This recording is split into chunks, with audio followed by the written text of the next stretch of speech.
This is no ordinary bike camp, and these are no ordinary bikes. This is researcher Dale Ulrich's camp for children and teens with Down syndrome and autism. The research we're doing is, there's two aims to it. One is to determine how successful we can be in teaching kids with autism and Down syndrome how to ride a two-wheel bicycle. And then as a result of them learning, we want to know what the benefits are to them 1 and 2 years after they learn. Stay with it, make your back tall. I wanted to be like my friends when I see them riding their bikes sometimes to school. I want to be like my friends. I'm not jealous of my friends. I brought Jared to the bike camp because I want him to learn how to ride a bike. I brought him because the information I received by email specifically spoke to teaching children with Down syndrome how to ride a two-wheel bike. I bike fast, go faster. I ride a bike, go fast, slow, take a break. I would like to see Lydia riding a bike because it's one of the basic skills, I would say, of childhood. And for the exercise, for the transportation aspect, just the freedom of being out and about, there are just so many reasons why it's important for someone her age to be riding.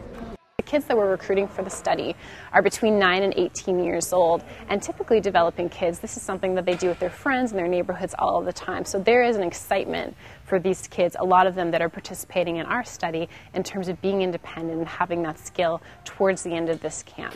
So far, even the second day, the progress that I've seen him make in steering the bike, I've seen progress in keeping his eyes forward.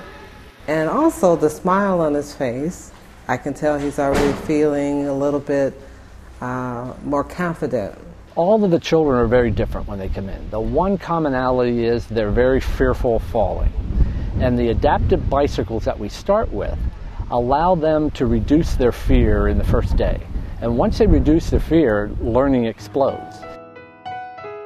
As the camp progresses, the participants move from the indoor gym to outdoors, and eventually they graduate to two-wheelers. For most of these parents, this is a milestone that many of them who've been trying to teach their children to ride for years thought they would never see. I like to run around circles, and it's kind of fun. What's the best thing? That I don't have to fall from that balance. Monday, when he even rode the adapted bike, I already started tearing up at that point. To me, riding a bike is kind of a rite of passage for a child. So I was excited to see him get that opportunity.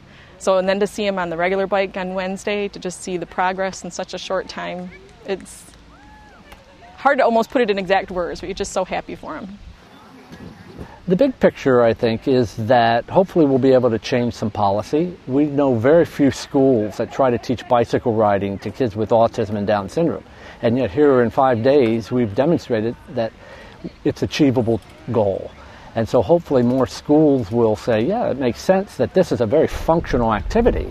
And bicycle riding is a life-changing activity. You know, we all got more independent, we all got more social once we learned how to ride a bicycle. And both of those characteristics, both Down syndrome children and children with autism, have a tremendous need to acquire. This is fantastic. I just love the progress that she's made.